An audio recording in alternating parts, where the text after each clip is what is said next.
we're going to talk about my favorite movie of all time.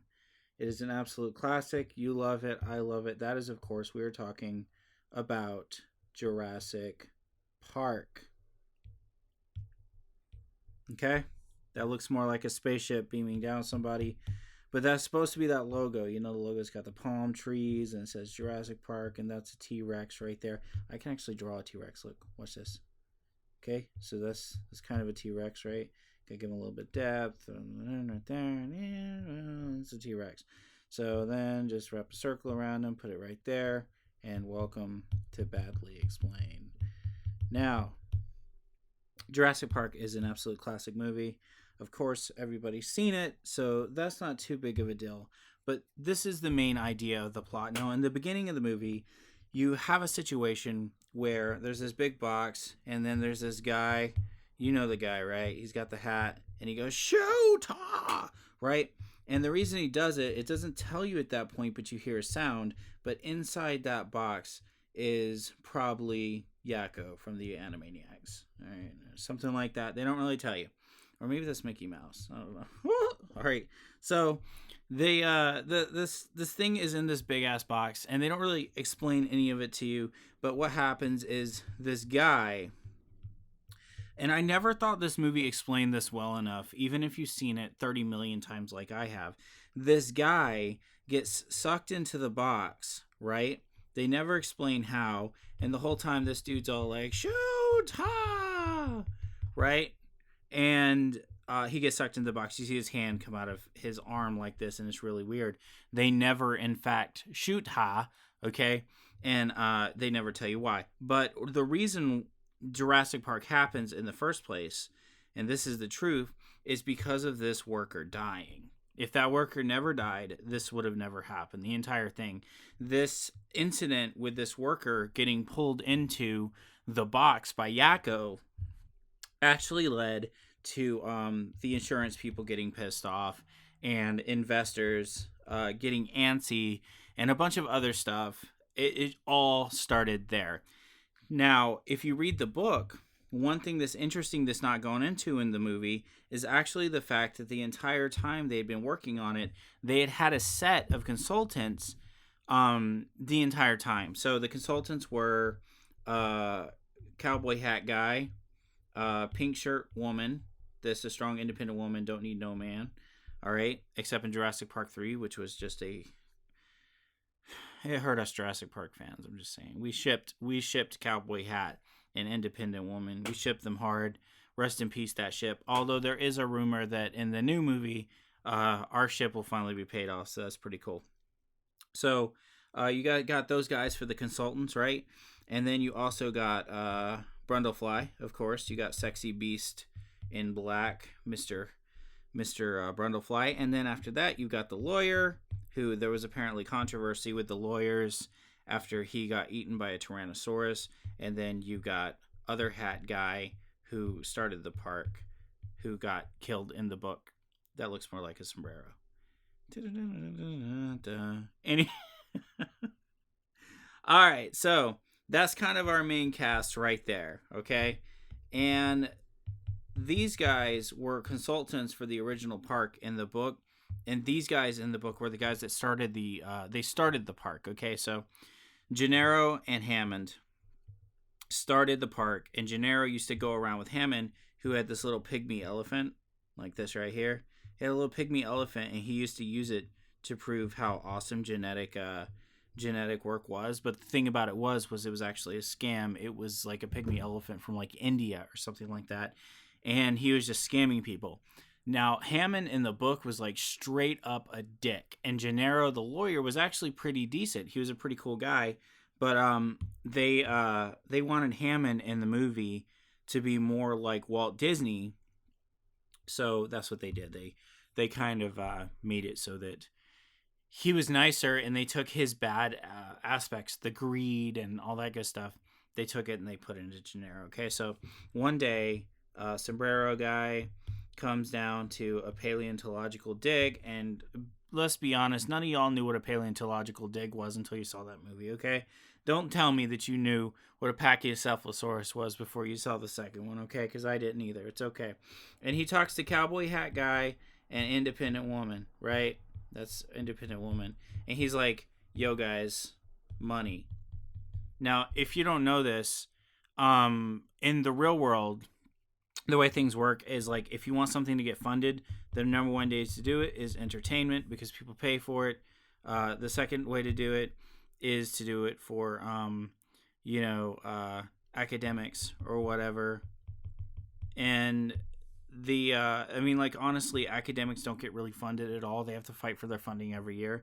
This is true of most scientific endeavors, is that they have to fight for their funding. So basically what this dude's like is like, okay, I'm going to pay for your academic endeavors, and all you got to do is come to my park on Isla Bublar, right here, right? It's even got a nipple, see? Isla Bublar, you got to go there and say yes.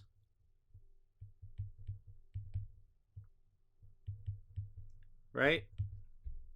And if you say yes, and my investors who are getting super antsy get off my ass for 5 seconds, then I'll fucking fund your shit for another, like, I think he said like 5 years or something, which is amazing in academic terms when you're pulling up skeletons out of the ground. So they of course agreed because they're broke scientists, right? So they get on a helicopter right here. They get on the helicopter. That's a fucking terrible helicopter, but that's a helicopter, okay? See, it's even got the swooshies. Okay, helicopter.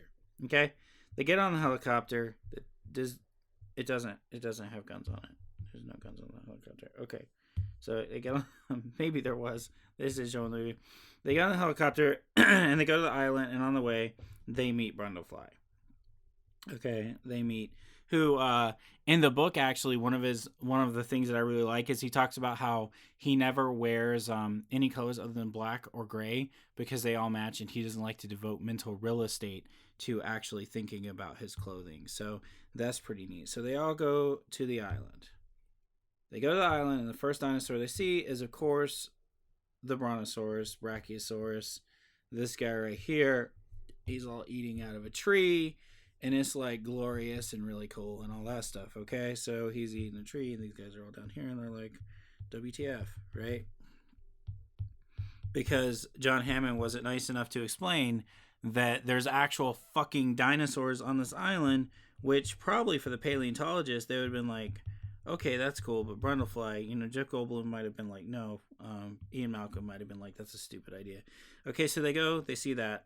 Then a bunch of other stuff happens. I mean, this movie is like really, it's almost episodic, You got the Dilophosaurus attacking old buddy, the spitter a little bit later. So I probably should get into that. Basically what happens is you have this dude. I'm going to do actually a really good drawing of him right now. Okay? There's this dude. His name is Nedry.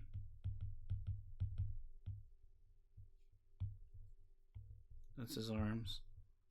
And his legs. He kind of looks like that girl from Willy Wonka. All right. Hi, my name is.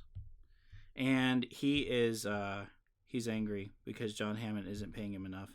Now, in the book, that's something they go into as well, is that John Hammond's actually paying him quite well. He's just a greedy douchebag. So, and he's got an anime haircut. So, he's going in there and he's mad about that because the amount Hammond is paying him is only equal to about 2 million, billion, trillion, gazillion double cheeseburgers, and he wants 10 million, gajillion, fafillion, Sicilian cheeseburgers. Okay, so it's not enough cheeseburgers, and he wants more. I think that's fair. I think we all want more cheeseburgers. Okay, so I'm on Team Nedry, firmly on Team Dennis Nedry. I think we all need exactly 25 fafillion, gazillion, wajillion double cheeseburgers, which actually equals out to 50 quintillion fucking patties, which equals out to about 2 cows if you do it right, because of all the fillers. Okay, so cows. Yeah, there's a cow right there. All right, so that is good to go. So what he does is he betrays everybody, and he does it by making a backdoor into the system. and he makes his back door, and get your mind out of the gutter, okay? I'm not talking about like Backdoor Babes 5, which, by the way, wasn't even the good one. It was 3. Okay, I mean, the series really went downhill from there, but let's not talk about that. My wife watches these. Anyway, no, I'm kidding. I don't actually know if that's a series. If it is, though, that's cool. The producers should hit me up for free advertising. Okay, so he makes a backdoor into the system so that he can go in and he can steal viable embryos. Now, this is a word that sounds so cool when you're young and you don't know embryos.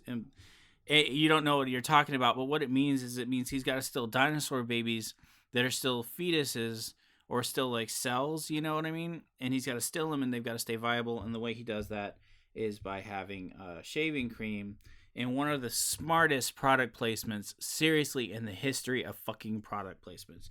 Gillette, still to this day, does Jurassic Park edition shaving creams every time they come out with a new movie.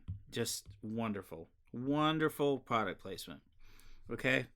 And product placement makes me happy. There's nothing that makes me happier than seeing everybody using Samsung phones in Jurassic World, and then the next one, they're using Apple phones and Apple computers. There's definitely no corporate shenanigans going on in that situation. Okay? That's an Apple. See? It's got the little butt. Okay? That's an Apple.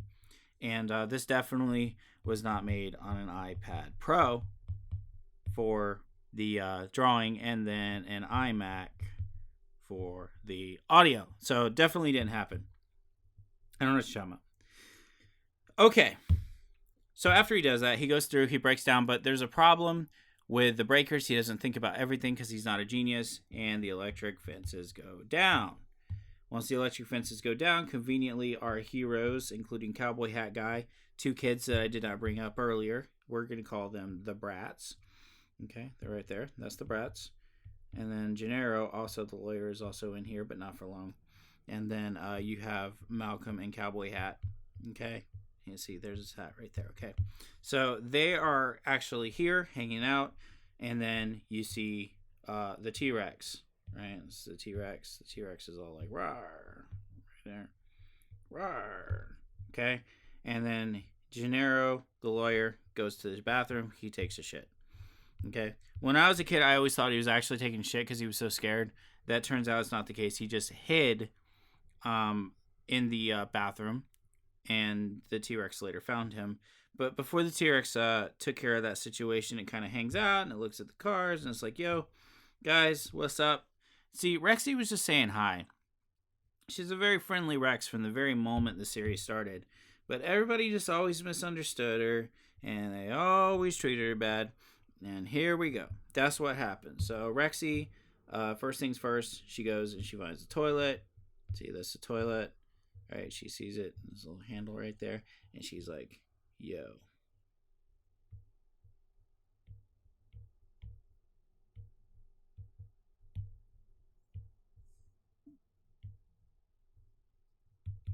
Yo. And he's like,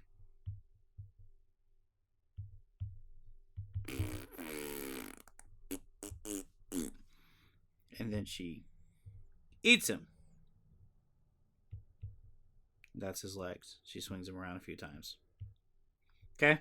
So he dies. And there apparently was, like I mentioned earlier, a controversy regarding that. And what happened with it was lawyers were, I guess, really mad about it because they said that Gennaro was, you know, kind of like a stereotype of a lawyer, like super greedy and bad and stuff.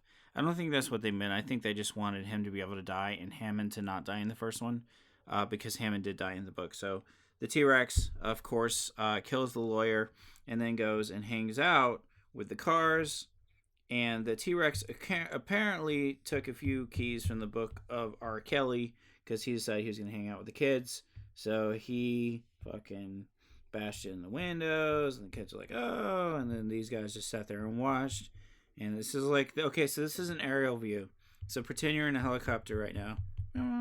Okay? You're in a helicopter, and you're seeing all this. This is an aerial view. All right? There's the stripes going down the Jurassic Park fucking cars, and then there's the fence, and then here's the pit that they never explain once in the movie. But you do understand the pit if you actually understand what how it happened, like how it was filmed, because the studio that they filmed it in actually had that big pit. So I guess they just kind of decided to use it because it was there, and on the soundstage or whatever. But it's never explained in the movie. So the T-Rex attacks the kid's car, and then the fucking car just like kind of goes and hangs out in a tree over here. Okay, and then this car is relatively unharassed. They don't really do anything with it. Grant gets out. He's like, here, and he has a little fucking flare, right? Cowboy hat. It's important. And then Malcolm Brundlefly also gets out, and he's like, here, because he just wasn't very smart. And so they both get out, and then Malcolm gets his leg broken. Ow. And he goes and helps figure out where the kids are. Okay. So that's basically the end of the second act. Or something like that. I don't know. I'm not a fucking movie critic. Alright, so basically what ends up happening after that is super simple and super awesome. Malcolm goes to hang out and be drawn like one of your French girls. Right? This is him. And that, his chest hanging out, and he's like, got his chest hair, and his dick is like out to here, and he's all like, yo, what's up, guys? That's actually not a bad image. Okay, so that's where Malcolm is. Well, that's where Malcolm is. And Hammond's kind of looking after him, and making sure his dick is good. And then so is Ellie as well. She will later be put out to turn back on the electricity because Hammond's more interested in Malcolm's dick than she is. Because she likes Cowboy Hat Guy, apparently. So she'll go out. Not only that, but Ray Arnold, who I didn't mention in this video, but he's hold on to your butts guy. He goes out and tries to do the electricity as well and gets killed. Now, a little background information is they were actually going to, that looks like a taco, that was supposed to be his hand. They were actually going to make it so that his death was shown, but there was a huge hurricane actually in Hawaii when it was made, and that hurricane prevented them from filming Sam Jackson's parts. So it was just implied with a hand or an arm. Mr. Arnold, I'm so glad you're here. So Ellie goes to turn back on the electricity, but during this time, Grant and the kids are walking around, and that leads to the best part of the movie, which is Tim, the human piece of toast. He goes down here, and then he gets CPR, and then to everybody's disappointment, he is brought back to life. We didn't want him to, so yeah, he's okay, and everything's cool. Grant takes him to the visitor center. They go to the control room. There's a bunch of stuff going on. Brundlefly still has his dick out, and everything's cool, and then it leads to this final showdown. Which actually was a change. It originally wasn't supposed to be like this. I believe it was supposed to be a showdown between the raptors and the humans, but what ended up happening was the CGI had advanced. Don't forget, this was one of the first movies to ever really use CGI in this manner. The CGI had advanced so much that they could actually change it. So there's a fight between the raptors and the humans, and then we get one of the most legendary endings in the history of movies, when dinosaurs ruled the earth. So it set up this precedence where apparently like Rexy was just like this good, creature who, held no ill will towards anybody. And I think that that's not the case. So in conclusion, how was Jurassic Park? Like for its time, it was revolutionary. Today, it's a little bit more difficult because when you're watching it, on a 4K, HDR, automatic blowjob machine, like 8K upscaled XXX OLED screen, that Anna Nicole Smith model version 2.1.623.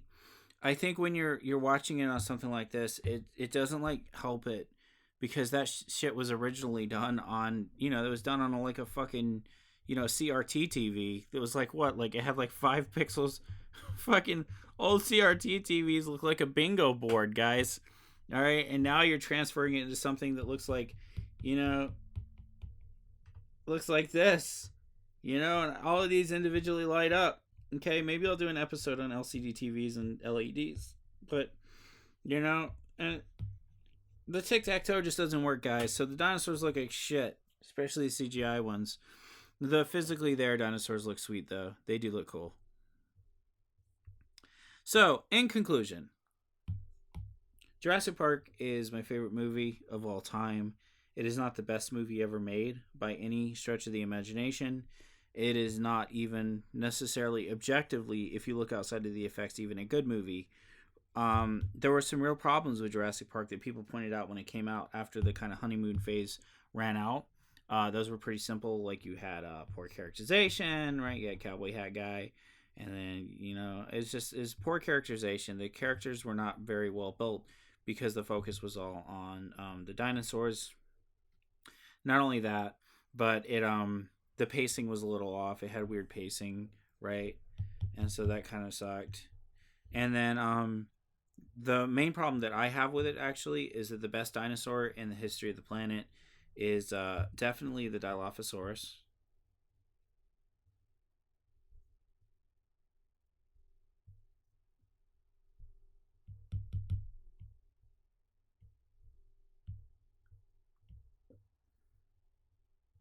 And it was only in it for like seriously 2 minutes. So I hope you enjoyed my presentation of Jurassic Park. I hope you all have a wonderful day. Stay beautiful, perfect, and amazing. And I'll see you in the next episode where I talk about something else.